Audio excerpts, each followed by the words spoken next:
Chantal Delsol, cette définition de la justice, on en entend diverses et variées. Est-ce que vous en avez une à nous proposer de façon simple pour des jeunes qui souhaitent s'engager au nom de la justice? Bah, écoutez, je reprends la définition la plus, au fond, la plus simple et basique, classique, rendre à chacun ce qui est dû.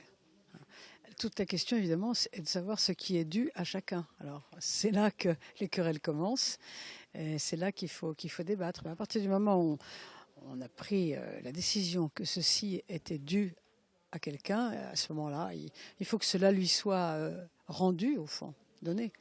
Rendez à Dieu ce qui est à Dieu et rendez à César ce qui est à César.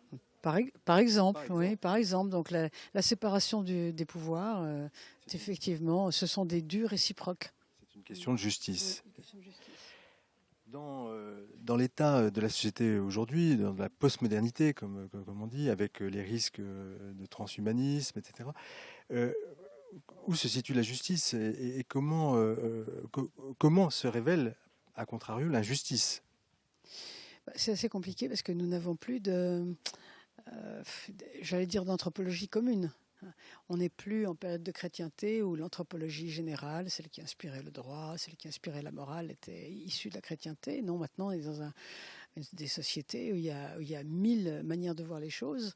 Et pour décider d'une justice, il faut avoir une anthropologie au départ, savoir qui est un homme et qu'est-ce qui lui est dû. Donc, or maintenant, il y a plein d'anthropologies différentes dans nos sociétés. C'est ça qui complique les choses et c'est ça qui suscite les querelles. C'est que on n'a pas les mêmes manières de voir l'humain. Mais pour répondre cette question, est-ce qu'il ne suffit pas simplement de passer à une définition biologique de l'homme? Mais il y a des gens qui tentent ça, oui, qui tentent de passer à des définitions biologiques en se disant au moins ça c'est scientifique, on peut se baser là-dessus. C'est comme deux font quatre, hein, personne ne va dire le contraire. Oui, seulement le problème c'est que les humains sont autre chose que de la biologie. Donc, et ça, on ne peut pas dire le contraire parce que si on commence à dire que les humains ne sont que de la viande, parce qu'au fond, si je coupe ma main, il y a de la viande.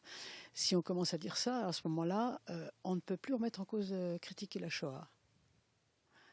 C'est pas possible. Donc, le fait même que nous soyons révoltés devant certaines tueries du XXe siècle, je parle de la Shoah parce que c'est la plus symbolique et importante, le fait même que nous soyons révoltés montre que nous ne pouvons pas considérer les humains juste comme de la viande. Donc la biologie ne suffit pas, donc il faut chercher plus haut. Oui, le professeur Altran, connu pour ses travaux sur le développement de l'utérus artificiel, disait quel dommage que l'homme ait encore des sentiments. Oui, qu'il ait encore des sentiments qui ne soient pas uniquement des neurones qui se courent après. Oui, quel dommage, mais dans ce cas-là, il faut en tirer les fils et il faut à ce moment-là, il faut accepter le nazisme, il faut, etc., etc. On n'est pas cohérent là. Hein, on n'est pas cohérent. Il faut obliger les gens à être cohérents. Voilà, c'est cette cohérence qui donc fait écho au long de ces journées des universités de la Sainte-Baume. Euh, il y a une différence entre inégalité et injustice. C'est important aussi, le pape François rappelle aussi qu'il faut se former, enfin, comme le rappellent d'autres papes en son temps, en leur temps. Les mots ont un sens. Voilà. Et pourquoi avons-nous glissé pourquoi cette notion d'injustice ou de justice est si diffuse, si relative?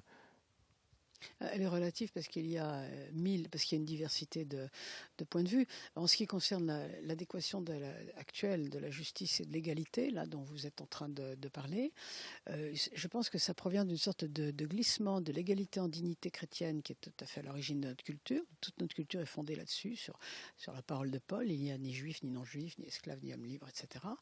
Et ça, à partir du moment où la transcendance s'est enfuie, donc je dirais 17e, 18e, à partir de ce moment-là, l'égalité en dignité est restée, et seulement elle est devenue complètement immanente, et donc on réclame l'égalité en tout.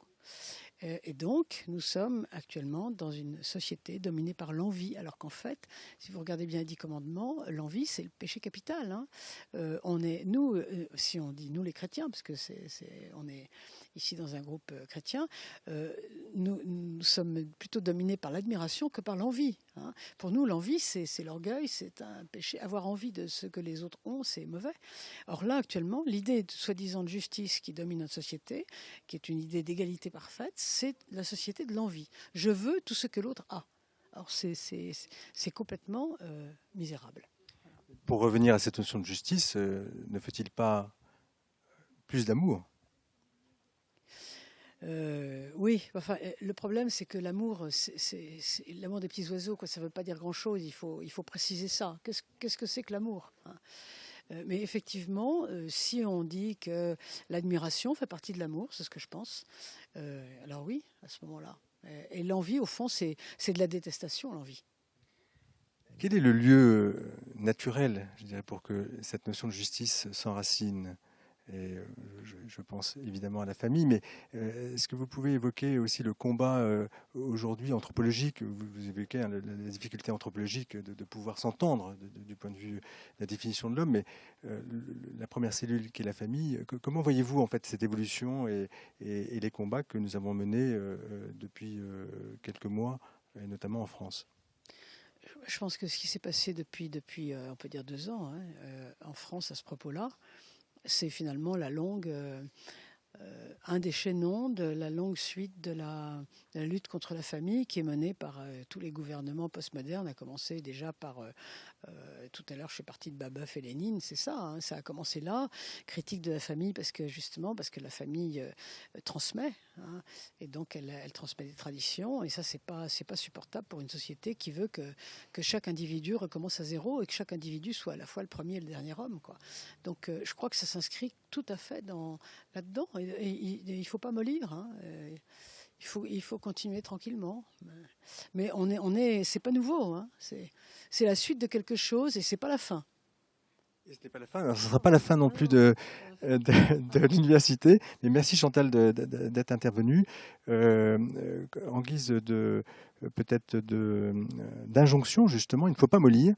Je retiens ce terme, mais concrètement, vis-à-vis des jeunes qui sont à cette université, comment ne pas mollir ?